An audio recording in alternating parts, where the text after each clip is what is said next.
welcome to the Political Philosophy Podcast. I'm Toby Buckle. The history of political thought is absolutely littered with just-so stories about the origin of the state and the origin of the first governments. But where did the first governments actually come from? Who were the first kings? How did this institution arise? How did it justify itself? And how did they rule? Today's episode is on just that. My guest today is Moudhy Al-Rashid, who's someone I'm really excited to talk to because I've been following her on Twitter and then Blue Sky for a long time now, and she has a really fantastic public feed sharing all sorts of interesting tidbits from the ancient Near East.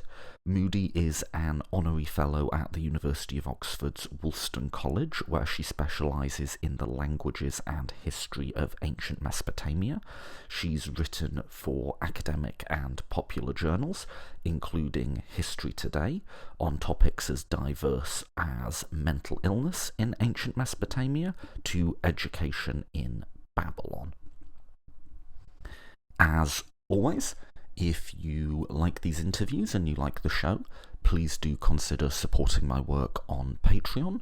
It's quick and easy to do and totally up to you how much you wish to donate. As you may know, I don't do any advertisements on this show, I don't have any backing or commercial sponsors, so all of this is made possible by the voluntary support of listeners. You can do that on patreon.com/political philosophy podcast, patreon.com/political philosophy podcast. All the links to that and everything else are on the website. So thank you so much to everyone who does support, and consider chipping in a couple of bucks if you don't but like the content. Apart from that, let's get straight to this week's episode. This is The First Kings with Moudhy Al-Rashid.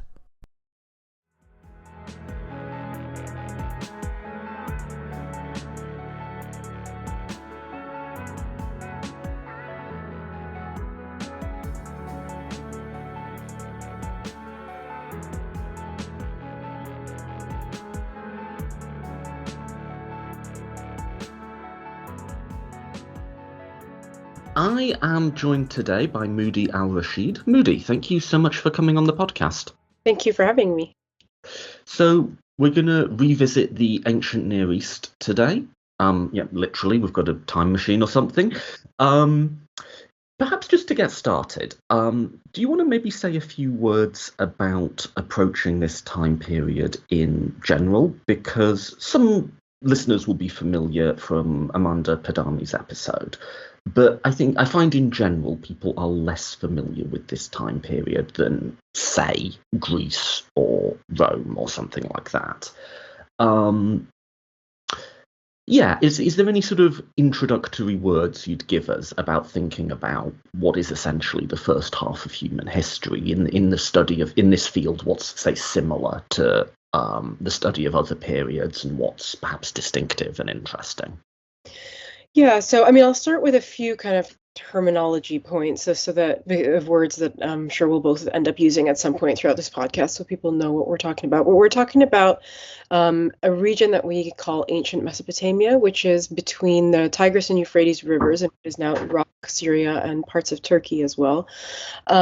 So this is a region, not a civilization in the way that we might talk about ancient Rome or ancient Greece. And it was home to many civilizations and cultures, famously the Sumerians, the Babylonians and Assyrians, as well as a few others, called the region home. But one thing they all shared was the cuneiform writing system. And I think that's really what sets this region apart, is that cuneiform, which gets its name from the Latin cuneus, which means wedge, was basically impressed into clay with a reed stylus. So you have these like teeny tiny triangles making up this writing system. And because they used clay, so much of it as has survived. So there are thousands and thousands, even hundreds of thousands of sources from around 3000 BCE until around 100 CE. And so I think that's what really sets the study of ancient Mesopotamia apart, is that there are just so many written sources. So we can really reconstruct almost all elements of life in the region in the words of the people who lived there. I mean, there are, of course, limitations, but I think that that's really what makes it so special and so interesting. From kings to, a son writing to his father, showing off about how he's learned how to write, to, lullabies. It's just an incredible number of sources from the era.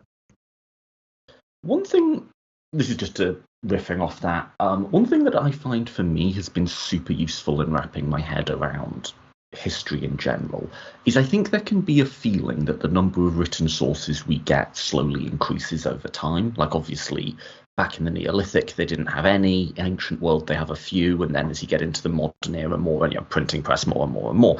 And it's actually much more alinear and random than that. Like you say, you've got this huge source from this region and this period, and then within that, it's not uniform. You'll have like a big burst around like the Old Babylonian period or Ashurbanipal's library that we might get back to, and then just hundreds of years of more or less radio silence. And then, even going forward, like there'll be declines and falls and sort of regional variations. It's not like people just slowly start writing more stuff down over time. And what we have is, it's just much more linear than a sort of simple develop model. And I found that really useful for myself. Yeah, absolutely. And it's not linear, but it is also very accidental in a way. So yeah. There are some eras, like there's a period between 2100 and 2000 BCE. It's about 100 years long, and there are like tens of thousands of administrative texts that have survived from that era. And it is a combination of the fact that this was a very early attempt at centralizing government and centralizing sort of empire. So there was a lot of administration going on, and they did write everything down, from like the death of a sheep to what the king was supposed to be doing at war. But at the same time, it's like we were just lucky that has all survived. So I think that's it is very patchwork and up and down. It's definitely not a linear trajectory from the birth of writing until today, when now we really write everything down, including our meals, and take pictures of them and share them. So maybe now I do that. I'm a food photographer. Yeah, I'm all about that. That's how I live vicariously through other people's meals, since I never get to eat hot meals myself anymore. I'm a food photographer. And it's a very different corpus from, say, the Greco-Roman one. All of the texts we have from ancient Greece and Rome would fit on a bookshelf, like a big, full bookshelf, but still, right? And most of those are kind of, we have, you supplement that with, inscriptional evidence, and there's been some sort of papyrus discoveries and so on. But a lot of it is what we've got is sort of like an official court historian in Livy or something like that, right? Whereas for this period, you have way more just like receipts and random stuff that no one really ever expected to be preserved. Mm-hmm. Yeah, absolutely. And that's what I think is so wonderful about it, is that we have the kind of scrap paper is left behind, of not, as if all of our Tesco receipts were suddenly somehow preserved for an archaeologist 3,000 years from now, and they can reconstruct from those. They're not fun to read by any means. It's not, we're not talking about poetry or, a film script or something like that, but they can tell us how much did milk cost, and whether people were allergic to dairy, and what sorts of things that they bought during different times of years, and were there festivals associated with that. So you can learn a lot from people from the stuff that they would just throw out, that they don't value. But also, some of my favorite texts are, and when I say text, I mean the clay tablets, are from schools. So we have, the scrap paper math homework of students trying to calculate the area of a circle, and making mistakes, spelling stuff out, writing their very first wedges, which are an absolute mess. And I think just those moments, they're really, I don't know, they just capture such a humanity in the people. The people that lived back then were people just like us, but the sources managed to get to that, because they're, like you said, they're not the stuff that that are official or that were meant to be remembered. They're sort of accidentally remembered, which is so beautiful. So let's return to the schools, because I find that interesting as well.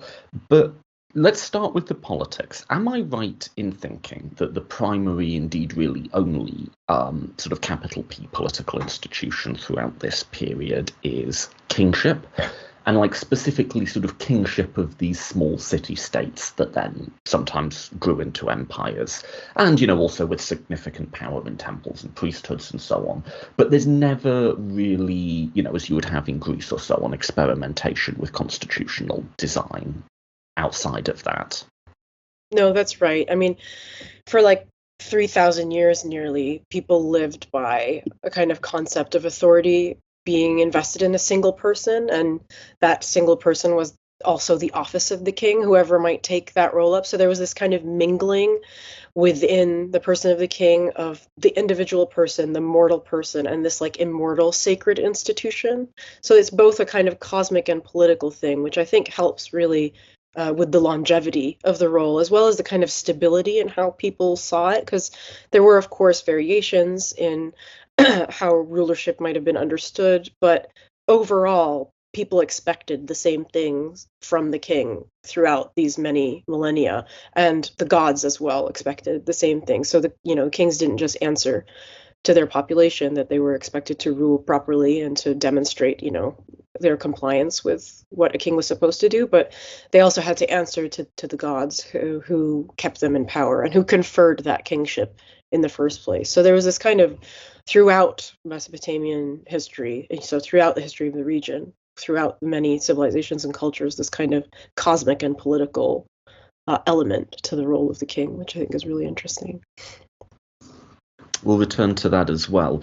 Do we have any sense of how this institution got started? Because political theory and history of political thought is chock full of kind of like just so stories about how government arose. Do we have any sense of,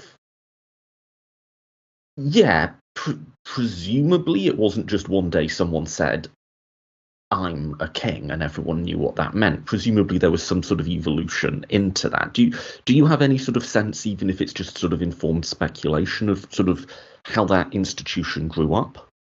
Yeah, I mean, there's a kind of a rough sketch of this may kind of go back to the history of the development of writing in the first cities.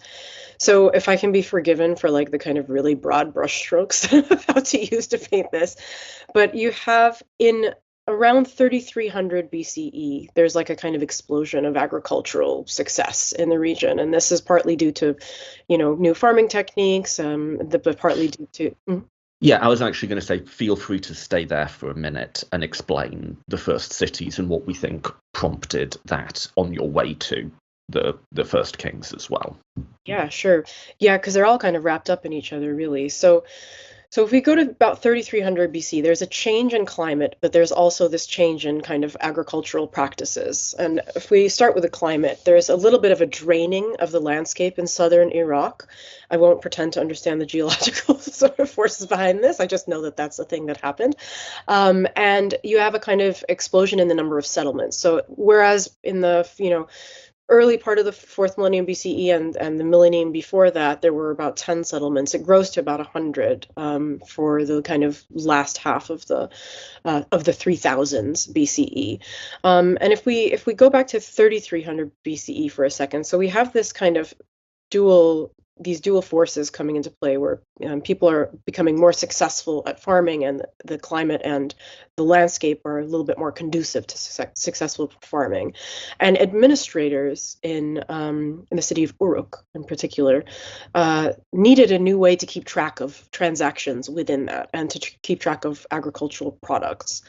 And there had been in place prior to this sort of mnemonic counting and accounting tools that took the form of tokens. And sometimes these tokens were sort of shaped like the things that they represented, like a jug for oil or beer.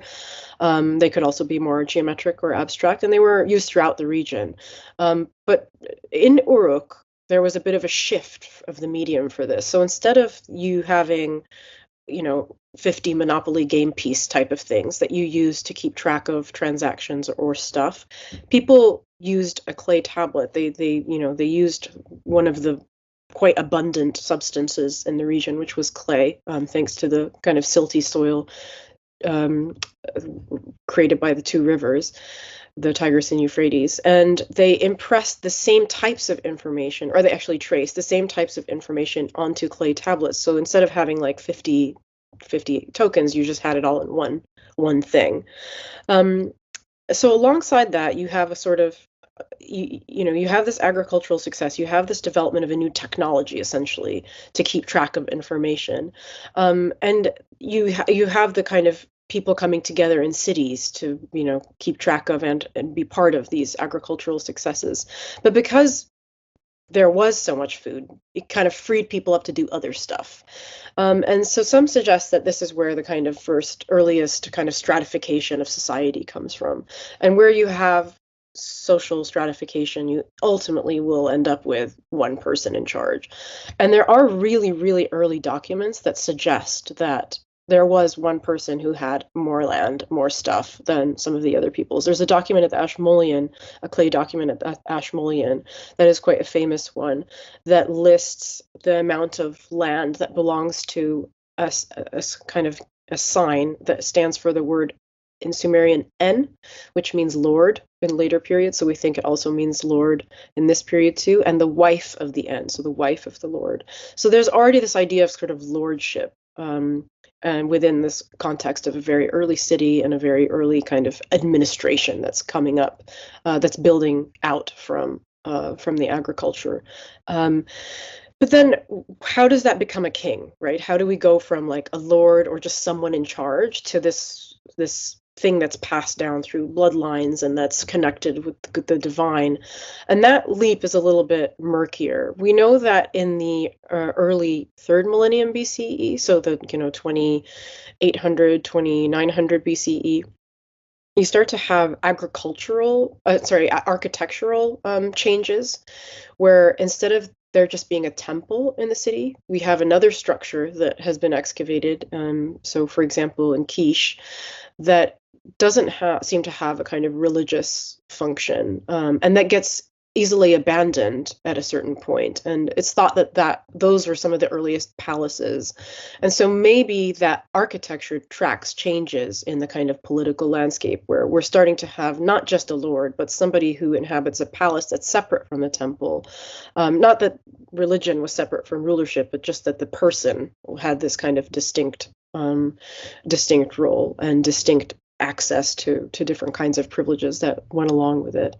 There are some also really interesting theories that are unproven that I'm going to share just because they're kind of cool. And one is that it has been suggested by some scholars that, or one in particular, that the early pantheon in ancient Mesopotamia was dominated by goddesses. And so the early rulers of cities were the kind of consorts, the male consorts to these goddesses. And one of the kind of pieces of evidence used for this is that a lot of divinities' names, a lot of deities' names start with Nin. Ningirsu, who is a hero god, Ninurta, who is a kind of a war god.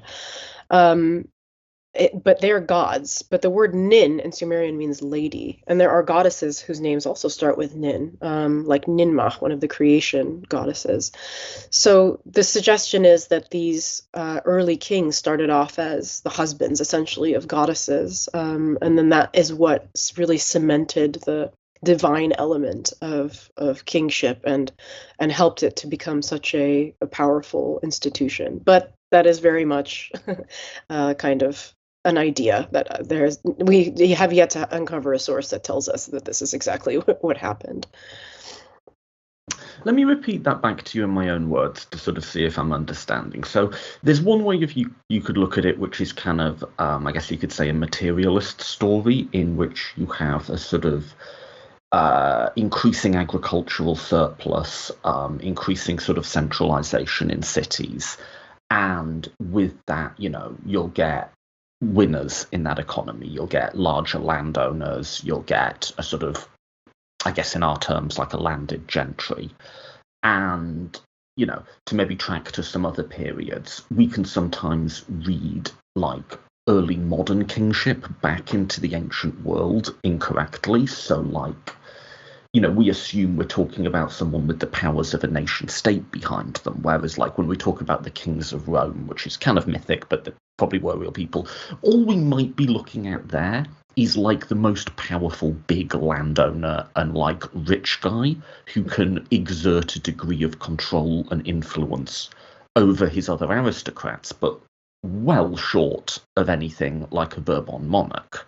And it might be more sort of like that is how the kingship arises, that as people sort of get more stuff, it accumulates in some people. And then even within that sort of aristocracy, there's sort of a pyramid. And the people who accumulate the most can start to exercise informal power over the rest. And that slowly calcifies into formal over time. That would be the materialist story. And then I guess there's an idealist story about like people had ideas about the gods and that became reflected in human institutions and used for justification. Mm-hmm. I think that's a really, kind of spot on way to describe the possible sequence of events that leads to this. I mean, and then you also start to get in the third millennium BC walls being built around cities, which suggests that there might have been some conflict coming, in between them. So there may also be an added element of someone rising to power who is also quite good at defending the city, maybe, as well as having a good chunk of the resources. So there are lots of different elements at play that may have contributed to the rise of a single person, but I think the way you phrased it was really spot on. Okay. And so as you're suggesting there, though, there may also be this kind of, I guess you could say, like Hobbesian element in which people centralize power as like a self-defense mechanism against groups of people who might raid and enslave them or take their agricultural produce or something like that. Yeah, I never thought of it that way, but yes, I think that's right, or that's a possibility, especially given the kind of changes again in architecture, but also city architecture with walls.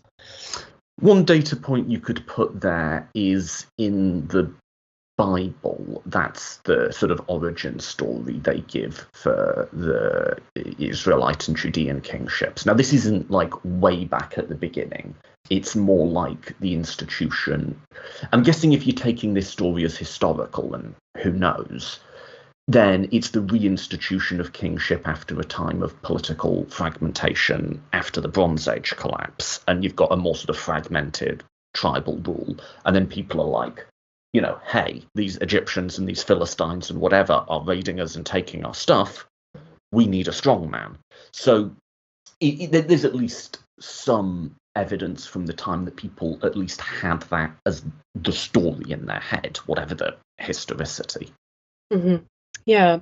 What's interesting is that in ancient Mesopotamia, so around the Old Babylonian period, which you referred to earlier, which is around 2000 to 1600 BC, in the early part of that, there is a document that gets drafted that we call the Sumerian king list, which is essentially a list of kings throughout ancient Mesopotamian history. And the kind of first half of it is a list of mythical people, mythical kings, including Gilgamesh, who supposedly ruled for over 100 years in the city of Uruk, but some that ruled for over 1,000 years, the kind of pre-flood mythical time for which there were no sources that the people of the early Old Babylonian period could use to reconstruct that. But it was included, and the second half of that is like quite accurate. It's just a list of kings and their dynasties in different cities, and it's still relied upon by scholars today to kind of help order events during the period before the Old Babylonian period. But I think they included this kind of early mythical period to help give more credibility to the office of kingship. And the very beginning of this text of the Sumerian king list even says that kingship descended from heaven. In one in one tradition, it descended into the city of Kish, and in another, it descends into the city of Eridu, which is quite an important religious center in ancient Mesopotamia. So they have their kind of own account of how this happens, but it's sort of taken for granted that it just happens.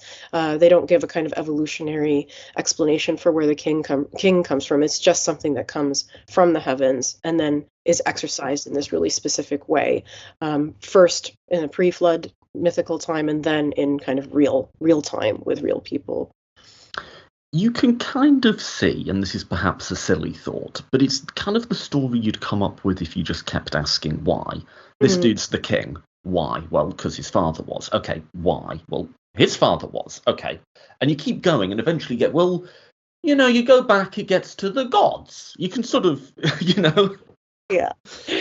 Yeah, it's I mean, this is a really kind of sloppy analogy, but my sons just learned the word why. And so we get a lot of why questions, and at some point I'm just like, just because, like, I can't, like, I have nowhere to take this other than, like, other than it just, I have no idea how to explain it. But I guess, you could always just take it a little bit further than that and say, well, the gods sent kingship down from heaven, and that's what happened. Let me make a totally lateral connect with that. This goes back to one of the first interviews I did on this podcast with Michael Frieden, who's an ideological theorist. And he had a book about the nature of political thinking, and he used the exact same analogy. He said, like, kind of what politics is, in a sense, is the kid asks the parent why again and again and again. And eventually the parent says, because I say so. Right? Yeah. That, to him, was kind of like the defining political act, in that at some point in our justificatory story, there's just a backstop, where you just have to say, because this, right? And that's kind of what political authority, all the way up to Napoleon putting the crown on his own head. Political power is, in a sense, self-authorizing. And it's just interesting, I don't know, but like he used the exact same analogy as like a Just So story for the origins of political power. So interesting. Yeah. I mean, I love that. But I think I did philosophy as an undergrad. So it's interesting to hear like framings of other kind of philosophical ideas within this realm, but also how they might all be connected ultimately and boil down to what our toddlers are asking us. I just think it's interesting that people kind of keep landing on that same, maybe just because people have toddlers and toddlers ask this question, but still. So in terms of like the ideological justification for kings, whether we see that as sort of emergent from this materialist story, or we see there being an ideological justification that people then built institutions around, you already said our literary sources give us a sort of model of good kingship. Do you want to maybe say a bit more about that? Yeah, I mean, I can say quite a lot about this, so please jump in if I'm starting to drone on too much. But there were various kind of jobs a king had to do. There were various roles he had to fulfill in order to continue to justify his access to rule. So, for example, one way to comply was through ritual. Kings had to participate in certain rituals to help confer power on them or demonstrate their piety to the gods, or even just undergo like a kind of yearly purification. One of my favorites, and one of the most famous, is the Akitu festival, which we know mainly from clay tablets from the first millennium BCE, but we also know the ritual goes back way before that, all the way into the third millennium BCE, so the 2000s. And this is a multi-day festival. It's I think it's 11 days long, which involved also like reciting the Babylonian creation epic known as Enuma Elish, which is more than just a creation epic. It's also the story of how the god Marduk rises to the top of the pantheon, and includes his defeat of the goddess Tiamat. And it's possible that whole episode in the myth was reenacted in the something called the Akitu House, which was just outside of the city. But the highlight really comes on day 5, when the king has to undergo ritual humiliation as part of like the renewal of his mandate or his ability to rule, and maybe also a demonstration of his commitment to the gods, or of his innocence and purity in front of the gods, and therefore his worthiness to rule. So in this ritual, which took place in the temple to Marduk, sort of can't, it's hard to really imagine this happening, but it only involved the priest, the king, and the statue of the god Marduk, which was seen as kind of an embodiment of the god himself. It wasn't just a representation or a statue. And the priest would lead the king into the temple, and take away his royal paraphernalia, like his crown and his scepter, that sort of thing, and then slap him on the face. It's like such a bizarre. And then pull him by the ears into a kneeling position. This is like so humiliating, right? In front of the statue of the god Marduk. And the king had to recite things and say stuff like, I did not sin, I did not neglect the gods, that sort of thing. But then, interestingly, the priest had to strike the king again. He had to strike him hard enough to make him cry, and only if tears flowed would Marduk be content. If there were no tears, then you have an angry god, and even predictions of an enemy uprising. So there's this kind of performative element of like a, I don't know, like a penitence that the king has to do, as well as like a ritual weeping. There may have also been a sort of power play between the priesthood and the king, especially in later periods when there were changes in power from the Babylonians to the Persians and beyond that. So regardless of the ritual, the kind of part of the king's job was to demonstrate his piety and his purity, which involved rituals. But there's also an architectural dimension to that. So there's a more practical element, which is that they had to build temples and renovate temples to show that they were, loyal and pious to the gods. And in fact, the word for temple is the same as the word for house. So because they were the literal dwelling places of the statues of the gods, and therefore the gods themselves. So the king had to participate in these rituals, had to show piety. The king also had to be just. And I think one of the best kind of articulations of that is King Hammurabi around 1750 BCE, and he has these laws drafted. We don't exactly know the kind of origin of them, but they're a very scribal and scholarly document. So it's very unlikely they were applied, and it might have just been, feeding more into his self-presentation than anything else. But these laws, which are recorded on a diorite stele, which is quite huge. I mean, it's like 6 feet tall or something like that. They're sandwiched between a really long prologue and a really long epilogue that is basically a long statement of what a good king does, and part of that is making justice prevail in the land, abolishing evil and protecting the vulnerable and the weak from oppressive powers. I think we probably need a bit more of that energy these days. But even in some roles, some interpretations, the role of the king kind of disappears under that justice and becomes more of a divine equivalence between the king and the sun god Shamash, who was also the god of justice.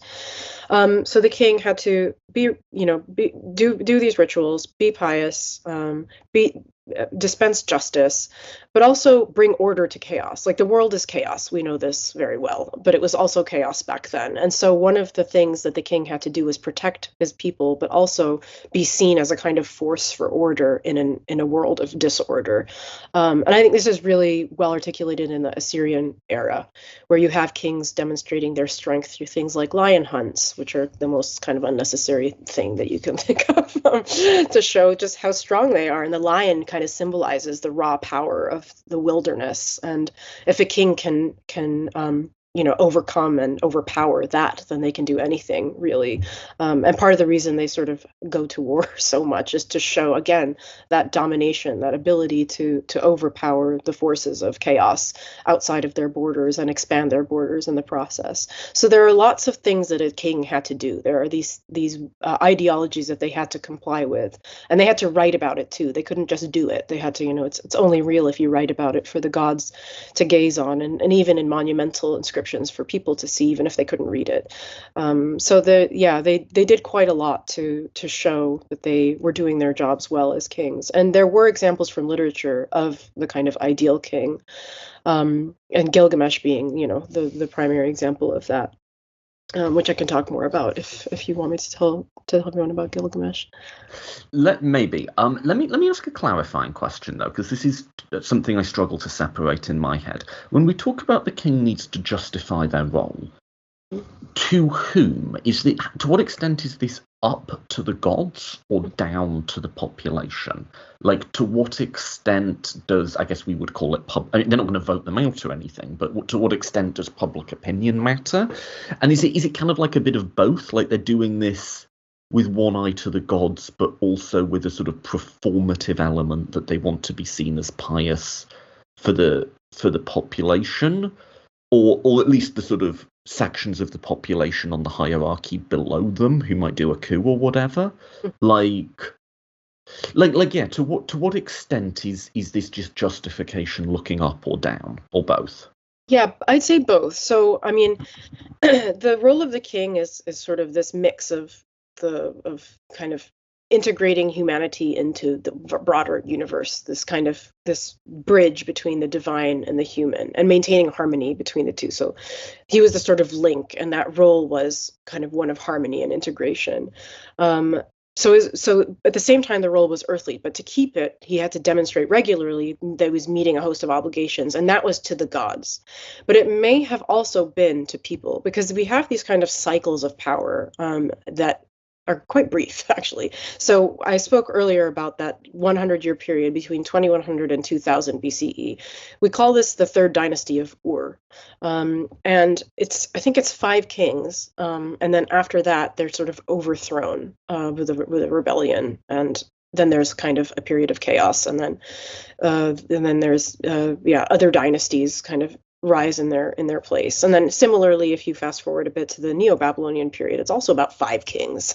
And then there's, the Persians come in and take over. So kings did have to deal with rebellions and or people just being, unimpressed with their performance and thinking, okay, well, actually, we're going to try to change things, which may have been a bunch of economic factors, environmental changes, drought, other things that just made them disenchanted with the powers that be.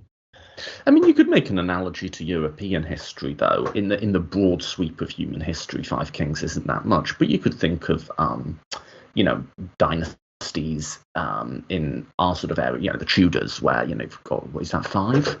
Whatever it is, about 100 and some years of one family's rule, where by the end of that you're in a radically different position in terms of where the state is, in terms of its internal and external power and how it's organized. And that's very significant when that's your country and that's what made it. But it would probably look like a blip if you zoomed out as far as we're zoomed out with the ancient Near East. Yeah. I mean, I think that's really interesting because as a historian, we look back and think, oh, that was such a quick kind of like, oh, it's only 100 years. But if you're living it day to day, and it's, beyond your lifetime, that doesn't feel like, and, that kind of decline in whatever elements of your daily life are making life under that dynasty impossible or are making it worthwhile to carry out a rebellion or a coup and, all the risk that goes into that. It's very slow. Like you said, it's lifetime. So it's not, but again, zoomed out, it feels like a blip. 100 years is nothing in Mesopotamian history. Yeah.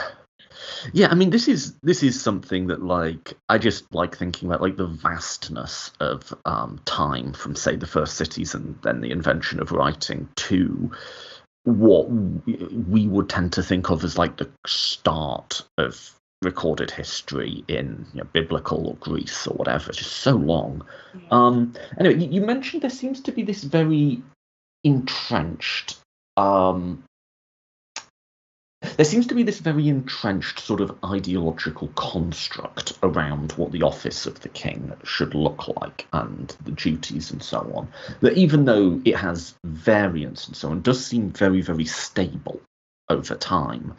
Why is that? Is that like the influence of stories like you mentioned, like Gilgamesh? Is that what sort of keeps that churning over century after century, that everyone seems to sort of recognise what the king should be doing, at least in broad strokes? Yeah. I'm not really sure. That's a great question. It may just be that the sources that we have about kingship are very stable, that the self-presentation of kings and the self-consciousness of these royal inscriptions in which they describe all the stuff they're doing to comply with ideology is stable. But that was not necessarily meant for a broader audience. But because that's what the sources tell us, we just sort of have to assume it's a stable ideology. But it may be that it was just that, entrenched in that there was a kind of respect for the tradition and the age of the office, that there was no need, it was seen as not being any need to revise it in any way. But that's an excellent question. I mean, people the world over venerate antiquity, right? Like modern rulers will sort of say, we'll couch them. We do this all the time. We might have a debate about what classical liberalism is, say, right? Or try and draw on images and iconography from Rome, say. People are sort of always reaching back into the past for symbolic justification, and presumably they were too. Absolutely, yeah. They almost every era you can see that they're trying to model themselves, that the kings are trying to model themselves on an earlier era. I think this is most kind of obvious in the Neo-Babylonian period. So we're talking about the sort of 600s and 500s BCE, when we have this dynasty essentially rising up from the ashes of the fall of the Assyrian Empire, which was at the time the biggest empire the world had ever known, and an extremely powerful one. That falls around 612 BCE is when the decline really starts to happen, and these kings reach back all the way into the third millennium BCE to connect with earlier kings. And they undergo all these renovation works. And in the course of that, they dig up old monuments and old inscriptions of earlier kings and keep these as a kind of way of connecting again with that distant past. And Nabonidus, who was the last Neo-Babylonian king, and indeed the last independent Babylonian king, period, because after that the Persians take over, he even resurrected an ancient office for his daughter, Enigaldinana, which was one that was begun in the third millennium BCE, possibly under Sargon the Great, who is arguably the leader of the first empire that sort of in history. And Sargon installed his daughter as high priestess to the moon god in the city of Ur, but this wasn't just a kind of symbolic role. She helped consolidate his power in the southern parts of the empire and had some vast administrative responsibilities and powers, not unlike a queen might, or even a king. Excuse me. And so Nabonidus, when he rises to power, he goes to Ur and he sees this ruin, the kind of ziggurat, the temple, the whole compound in ruin, and rebuilds it, and then puts his daughter in the same role as a way of hearkening back to that earlier era and connecting himself with it. Mentioned priestesses. Should we maybe say a word on the role of women in this power structure here? Were there queens? There were obviously there were queens, but what influence and authority did they hold? Do we ever get sole female rulership? My understanding is, to the extent women exercised a lot of political power, it was more as religious leaders. But yeah, what's that role there? Yeah, queens definitely had the kind of parallel, if not equivalent, administrative powers, which doesn't sound very exciting, but it's basically another way of saying they helped rule. In most eras, I would say, even as early as the old Babylonian period, there's evidence of women managing huge estates and being kind of entrenched in various economic sectors as well. I think that we really start to see women in positions of power, I would say, in the Assyrian period quite prominently. The queens of the Assyrian era were, in some sense, almost as powerful as the kings, and some of them, like Queen Naqiya, who was the mother of Esarhaddon, if I'm getting my family tree right. I hope that's right. But she She was so powerful that there were statues of her that were made and set up throughout the empire, which is kind of almost unheard of. And they're even building inscriptions that name her as the person behind a particular building work. And some scholars addressed her as Adapa, who is the name, which is the name of a very, very ancient antediluvian sage, and a title really reserved for kings. So some of these women wielded exceptional power. And if we go back to the Sumerian king list, I know I'm bouncing around time periods a bit because I'm just sort of going with what I remember as I remember it. But there is a queen named in that king list, and her name is Kubau. And if her position in the king list is correct, she ruled the city of Kish around 2400 BCE. She's quite a murky figure. We don't know much about her, but in the Sumerian king list, she's described as a female tavern keeper who rises to power and rules Kish. And one of her sons then goes on to also rule a little bit later in the king list. So there's enough of a kind of dynastic element to her that is also part of her story. So I think that she's a very interesting, very early figure. But the in the first millennium BCE, there are lots of Assyrian queens who also take power or have power. We've talked a lot about royal propaganda, and you've mentioned with all of it the need to write it down. So, you get the kings boasting about their accomplishments, you get the law codes, which perhaps we can revisit, but that's my understanding, is sort of more statement pieces than practical law. Mm-hmm. As we would think about it. Obviously, we have stuff like Gilgamesh. What was the penetration of that? Because, okay, so to put it more concretely, how many people were trained to read and write? How many people even could have read these things? And did they have reach into that literate audience and beyond it? Were people reading these things publicly ever? What? Because they were so concerned to write everything down, assuming that's for someone, at least partially for people other than the gods. What sort of reach did that writing have? Yeah, I mean, literacy varied from period to period and place to place. That's the kind of, broadest way to answer that. In some periods, for example, people had to learn, like business people had to learn a certain repertoire of science to carry out business and write letters. And so literacy was kind of partial, but a little bit more widespread. Women as well, similarly, conducting business had to learn a certain repertoire of science in order to carry out business. So it wasn't just the domain of men. But the average person couldn't go up to Hammurabi's stela and read it. I mean, for a start, it was written in an archaic font that even a scribe probably would have trouble with. But so it's kind of like today when you get a pub that has Ye Olde Tavern in it with the frilly writing. It's like that.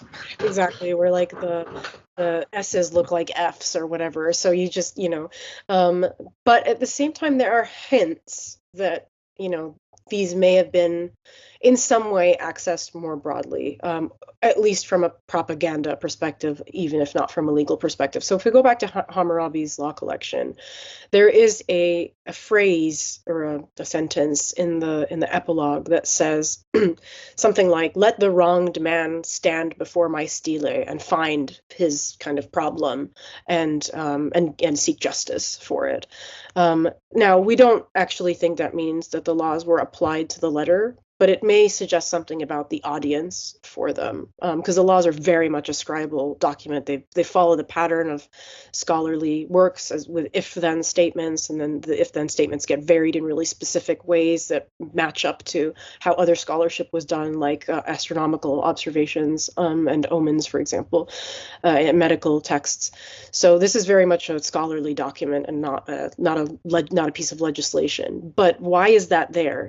So why did he bother to include those lines, or why did the scribes bother to include those lines? So perhaps there is an element of recitation or orality to it. Certainly we think that literary works were recited aloud. We know, for example, the Enuma Elish, the creation epic, was recited aloud during the Akitu festival that I mentioned earlier. So Gilgamesh may have also enjoyed audiences, in whatever context those might have looked like, and it seems like the type of thing that would filter out, right? Not everyone would have literally sat down and read Enuma Elish, but people knew that there was a flood, and knew about. They knew that story. Do you think something like that?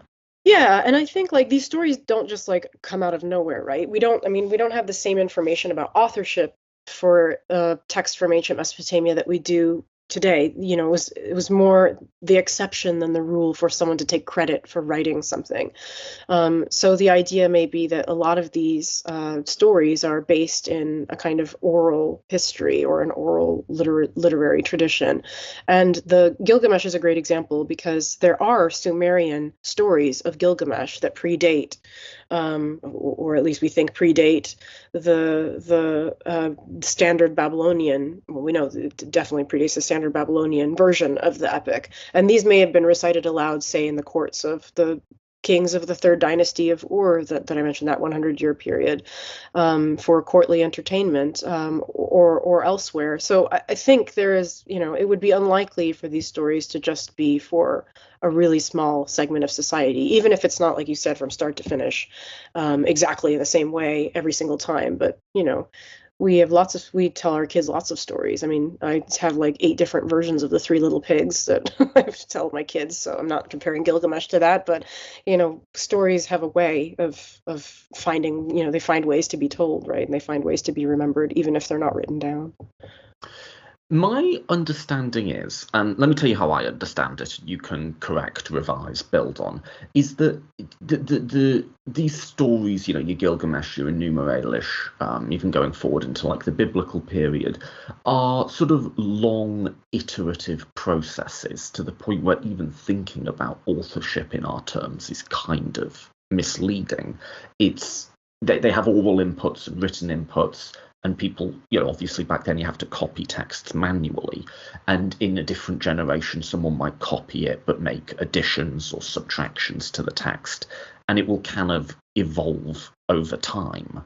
And the metaphor I have for it is, if you've ever done an office job and have to do some internal public-facing document or something, you'll send it around the office and everyone will make their track changes, and you'll end up with some monstrosity saved under like a title name, like March Statement version 7, draft 2, dot final, dot 2, dot final, And a process as much as a person made that thing, and if you stretch that out over hundreds of years with much less coordination between the parties, that's kind of what authorship looks like here. It's not like one genius sits down and writes it. There's many hands that go into it. Is that right? Is my metaphor useful? I think that metaphor is amazing. It's excellent, and it's also very memorable. And I think it happens in different disciplines of scholarship. So, I mean, I'm a historian of science, so I'm much more familiar with the kind of scientific text. So I'll just give an example from that, if that's okay. We'll stray from Gilgamesh for a few minutes. But there is a diagnostic textbook that's 40 tablets long, which is like a lot of clay tablets if you think about it. And it undergoes revision in the end of the second millennium BC. So we're talking like, let's say 1100ish BCE, and a particular medical professional sits down to collect all the different strands that have undergone this sort of like office revision that you've mentioned, and he creates a standard edition of these diagnostic tablets that then gets copied over and over again in the exact same form. So it becomes the standard office template that everyone then uses from that period on. But he talks in his description of his work, he talks about bringing together the different strands, and I think he uses the word threads of traditions, of medical traditions from earlier eras, that actually as scholars we can find versions of tablet 2 of the series, or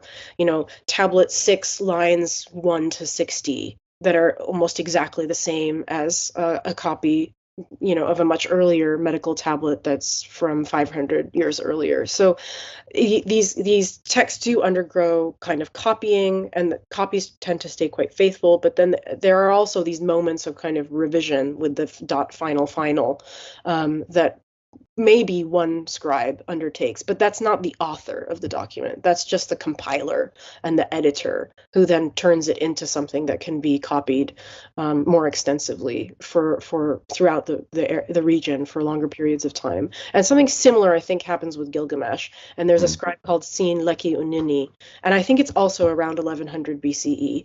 I apologize if I'm getting that wrong. I'm not as familiar with the Gilgamesh textual history.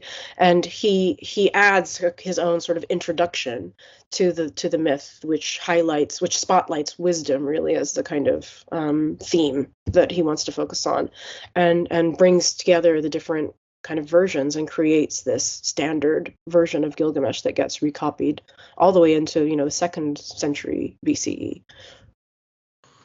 Yeah, because Gilgamesh was around for a long time, wasn't it? Yeah. In different versions. And an analog listeners may very well be familiar with is we don't have the antecedent versions, but the sort of dominant historical critical account of the composition of a lot of the Old Testament would be something like this. So for the Pentateuch, the idea is that there was possibly originally 4 different sources that went into that might have looked originally a bit like Hammurabi codes, like law codes with narrative introductions, and someone at some point kind of brought them together into one text. That's hypothetical because we don't have the antecedents, but that would be very much in line with the standard practice of like literary processes as much as authors in this period. Yeah, absolutely. And there was, I don't want to make it sound like every scribe was doing their own thing with an old copy of something. There was this kind of overall trend of staying faithful to older texts. And to the point where even if, let's say, a scribe is copying a royal inscription from 1,000 years earlier, and there's a break in the old tablet, the ancient tablet, they'll write break instead of filling in the blank, even if they know what sign is supposed to go there, what word is supposed to go there, just from context, they'll still write, that the tablet is broken here. So they're staying completely faithful to those ancient texts. So there are these kind of the vast majority is sort of copying fidelity to the ancient texts, etc. And then you have these kind of moments of innovation as well throughout. Right, because team effort than just one single person, even if that one single person takes credit. Right, because although innovation and revision happened, you can't say that because some people want to say, they just everyone edited as they saw fit. That can't be the story either, because it was still, for all the evolutions, you had real stability in core parts of the text over like literal millennia sometimes. So there must have been both, like preservationists and innovators and compilers. Yeah, definitely. And if you think about it, that makes sense, right? Some people are gonna, just do whatever it was that is asked of them and make the copies. And some people might just be that kind of, have that moment of genius or whatever, be that sort of literary genius that thinks, actually, I'm going to write 40 lines to add to this and rejig this bit and create a whole new thing. Or someone might just really not like the compiler of the medical diagnostic textbook that I mentioned. His name is Esagil Kin-Apli. I like to sort of imagine that he didn't like the disorder of there being all these disparate tablets that he had to work from. He wanted to just create one book instead of having to read from 18 or 20 different books. So I think, books made of clay, but still sort of heavy books. Yeah, heavy books, and he was just sort of sick of it and thought, you know what, I'm gonna put this together in my own way, like kind of like a PhD student, kind of synthesizing all the existing material and trying to make a bit of sense out of it. Okay, this is kind of like really in the weeds historical stuff, but I really find it interesting thinking about like the sort of compositional history of stuff in this period. It's very, I don't know. Anyway, my final thing I wanted to ask you was another big part of kingship, which we've touched on and that they definitely wrote about, was war. And, this feels quite different to the modern world, where we certainly have dictators and tyrants and people who do awful things. They usually obfuscate that. They don't brag about it. What do we make of, so you wrote in your book about Ashurbanipal, who I spent a bit of time with on another podcast episode. He will write very standard stuff about, we renovated this canal. He'll brag about that he can read old languages, all the stuff we've been talking about. You'll also get these extended, loving descriptions of like the conquest and depopulation of Elam. What we would call a genocide is what's being described. How far that's historical, how far he's exaggerating. But nonetheless, you get these really quite chilling and extended descriptions. And maybe that's sort of quite an extreme outlier, but it's not totally unrepresentative. What do we make of these sorts of literary artifacts? Yeah, I think Ashurbanipal is a really interesting case. One of the things that's so interesting about him is that in addition to writing about all this violence and portraying himself in the royal palace reliefs, which are these vast kind of stone reliefs, as wrestling a lion or going into war. He has these two styluses or stylus, whatever, tucked into his belt, showing that he's also got the wisdom, which is kind of like one of the things we didn't really talk about very much. But a good king is supposed to be very wise. But what I love about Ashurbanipal is that the letters and administrative texts suggest that he actually sat it all out. He stayed at home and sort of had a cup of tea and made sure that the oracles were being read instead of going into battle himself. But the royal inscriptions, so the inscriptions that these kings can kind of commission to record their campaigns to expand the empire, are so grisly. I mean, they talk about flaying enemies. They talk about piles of heads from beheaded people being, piling high like a mountain. They talk about enemy kings fleeing in a frenzy, in fear and madness. Even some of the terminology from medical texts makes its way into these chronicles. But there's not that much archaeological evidence to bear out this kind of wholesale destruction. So, for example, there are some burial mounds that exist from the 3rd millennium BCE that may be the reinterment of like battle dead, for example, of people who died in battle, and that kind of match up to the much later Assyrian descriptions. But from the Assyrian period itself, from that 1st millennium BC, we have yet to find a kind of burial mound that matches up to anything in those chronicles.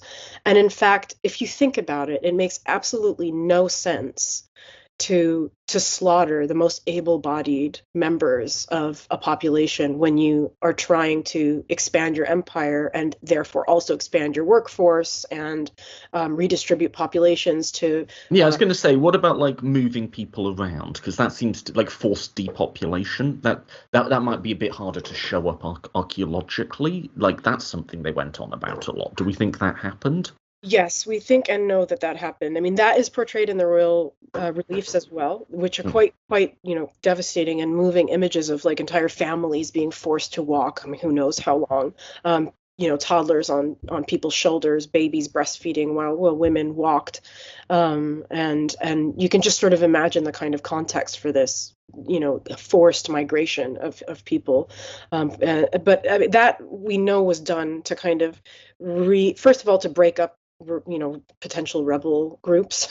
It's much harder for people to rebel when they're not together. I mean, without the aid of like social media, for example, but also to redistribute skills throughout the empire. Let's say there's a city where there aren't enough people to make bricks or whatever. They can take people from a newly conquered city and move some of them there, or if they need more scribes in a particular area, or if, however the population made sense to distribute. It was really, a very kind of calculated and horrific. I can imagine being a very horrific thing to be completely uprooted in the wake of violence, to be forced to do something somewhere else when all you want to do is just go home. So that we know happened, but I think it would have been much more unusual for there to be like an entire town destroyed, because then you have to rebuild that, which may be a little bit easier today, but I mean, I think it doesn't really make sense today either.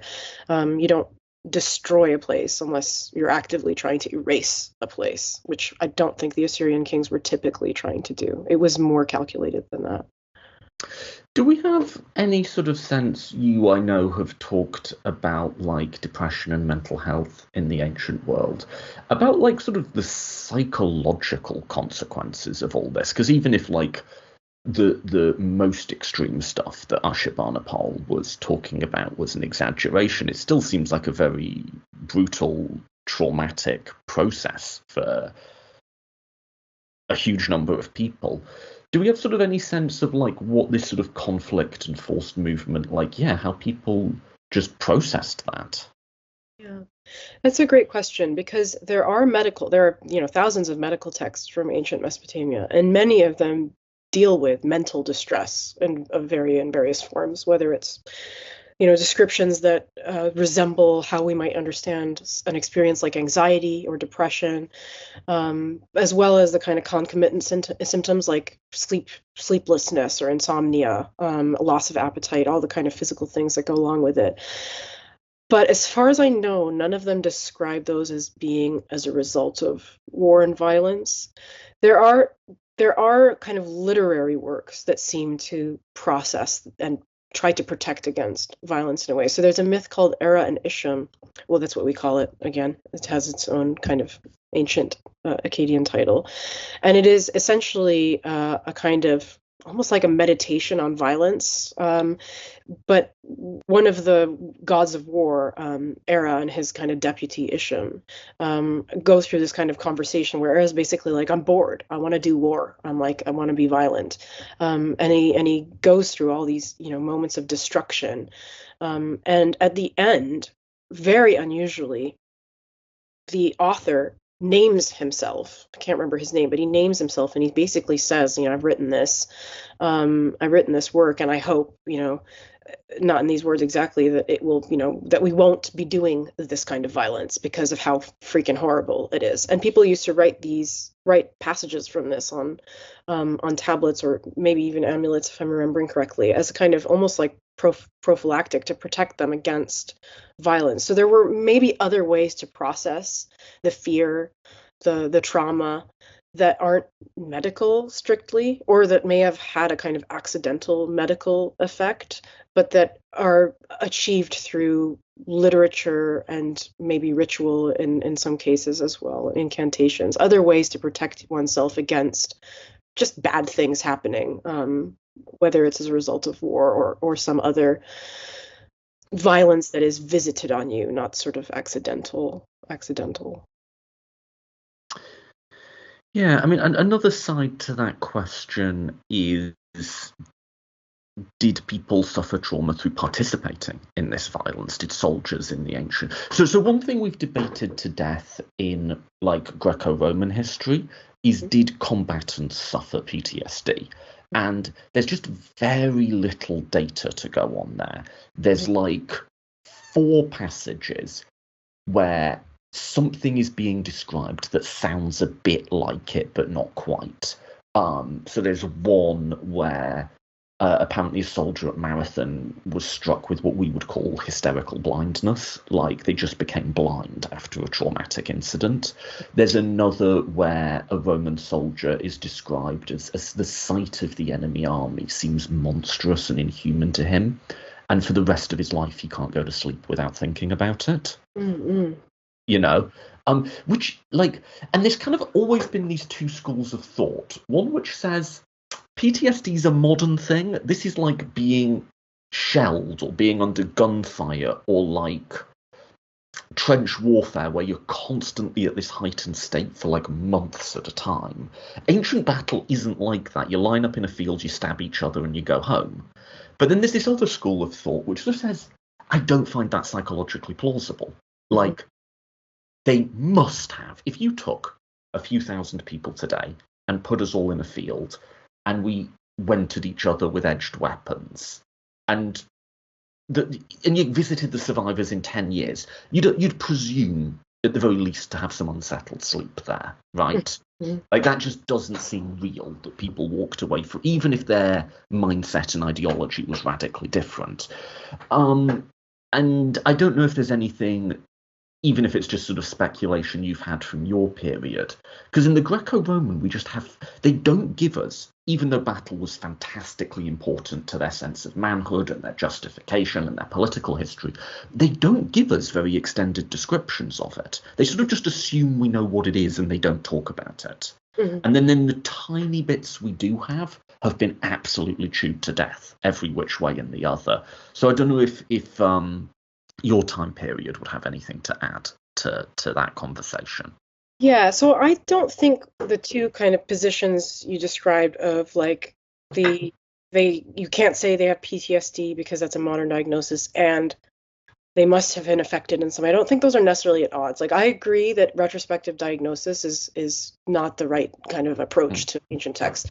They don't contain the right kinds of information that we would expect in order to make our modern diagnoses. They're missing a lot of information, but also kind of illness in general, whether that's a physical illness or a mental illness or wherever in the spectrum that may be, is understood in a kind of social context. There's like the underlying disease, which is the objective thing, and then there's the illness, which is the interpretation of it, and that varies from one society, one time period to another based on how someone was perceived to kind of deviate from average and what average must have looked like. So I think there must have been, even if it's not written down, or not written down in a way that we can easily say, oh, that's definitely what this is. But there must have been war trauma and trauma from being uprooted. I mean, there's just no way people went through all this and were like completely fine. That doesn't make any sense. They were just like us. They worried about kids. They worried about each other. They were attached to home. How can they not be affected by violence and being uprooted? But I don't think we need to see PTSD in the sources to be able to say that they were affected. I think even if retrospectively diagnosing a modern condition that is still in flux and that we're still understanding and adding to our understanding of it and refining and changing treatments accordingly, et cetera, as our own understanding of it changes, so their understanding may have also changed and been whatever the moment demanded or whatever a person may have demanded. But what we definitely know is that they acknowledged, wrote about, and treated illnesses that had a mental dimension. So those were considered like very valid medical experiences deserving of treatment. So even if they may not have phrased it as these were experienced in the aftermath of battle, they're usually phrased as this person's anxious because of, they've got to go to court, they've got to go to the royal court tomorrow and they think everybody hates them, or something as simple as that. That doesn't necessarily mean or divine influence. The Greeks talk about the god Phobos, from which we get the word phobia, as afflicting men and afflicting soldiers. And it's just like these odd lines. And like you say, you can't get a diagnosis out of them, but they're there. Like it's people are anxious and distressed because the gods did it to them. That's like one understanding as well. Yeah, and same in ancient Mesopotamia. I mean, in ancient Mesopotamia, or let's say in ancient Babylonia and Assyria, which is the periods for which we have the kind of most complete medical corpus, all illness was understood to result, yes, from immediate causes, like let's say a scorpion bites you or you are in the sun for too long and you pass out, but also a kind of a more remote cause, which is always a supernatural thing, or what we would call supernatural, but to them was as real as like a microbe is to us today. So whether you have, heat stroke or a snake bites you or a scorpion bites you, you have really bad headaches, you're having problems with your urinary tract, they're all in some sense have a kind of divine or demonic or ghostly or even witchcraft related cause. And mental symptoms and mental distress were no exception. So they didn't have a special status in being caused by the supernatural. It was part of the whole medical culture. Okay. So we've covered quite a few aspects of kingship. We certainly haven't covered everything, but there's only so much you can do in an interview. In closing, here's a question. It's an open-ended one. Take it where you want. One difference that strikes me between studying ancient Mesopotamia and studying Greece and Rome is Greece and Rome, we have a very long history of reading ourselves into. So by way of analogy, the fall of the Roman Republic, Caesar crossing the Rubicon, or Augustus consolidating power into himself. This has become very, as democracies around the global north are faltering quite badly at the moment, a lot of people have read our experience into that. I talked recently with Carol Attak about Plato, and one of the things that came up there is how increasingly in an age of Elon Musk and Donald Trump, people are reading that back into Plato's construction of the tyrant. And, all the way back to the Victorians. We've been reading ourselves into Greece and Rome. It strikes me we do that much less for ancient Mesopotamia. But do you see any areas where we do, or where we could, where the stories that emerge of kingship and this institution have any parallels or reflections in our world, or could provide a bit of a mirror to us in our current moment? Yeah, I mean, I think maybe one reason that we rely less on kind of stories and histories from ancient Mesopotamia to help us understand where we find ourselves today is that they're just a bit less familiar. And I really hope to make them a bit more familiar by doing, by it's one of the things I wanted to achieve by writing this book, is bringing it into more people's lives. But I do think, as we kind of watch the world go in the direction it's going, I think we may be able to draw more analogies to kings and tyrants from ancient Mesopotamia than from ancient democracies. I think that's definitely one area where there may be more parallels that emerge than not. Ashurbanipal might be a good candidate, for example, in recent times. But I think even without the kings, I think because there's just such a kind of rich number of sources. There's such a both a depth and a breadth. Everything from a royal inscription of a king to a letter, between husband and wife. Because there's just so much. I think it would be really hard not to find parallels from either our own lives as individuals as we go through everything that we're going through because of the political changes that we're experiencing in this current era. But even beyond that, I think there's just a lot of humanity in the text that we, I hope, might make us feel a little bit less alone with whatever kind of we're experiencing at the moment. That's lovely, because the one big one that everyone latched onto and online loves was the Eanisia. I forget how to say it, but the copper dealer. Everybody loved that and was like that, Yeah. And he's actually not that bad of it. Like, the sources suggest he's a pretty good copper dealer. It's just that one letter where someone's complaining. But see, we see ourselves or we see our experiences and our customer complaints, and even the really, small human moments that make up a life. They were there as well. People definitely saw themselves in the angry customer writing about the quality of copper. Definitely. Alrighty, thank you so much for your time. Let's end there. Your latest book is Between Two Rivers, Ancient Mesopotamia and the Birth of History, which I'm sure is available from fine booksellers everywhere. Anything else you'd like to flag for the audience? Any website, follow you on social media, anything like that? I'm pretty active on Blue Sky, so if you're really into cuneiform tablets or would like to learn more, please do follow me, because I do share stuff as often as I can related to the book and otherwise. I think it's just Moudhy at Blue Sky. Okay, terrific, Moudhy. Thanks so much for your time today. Thank you so much.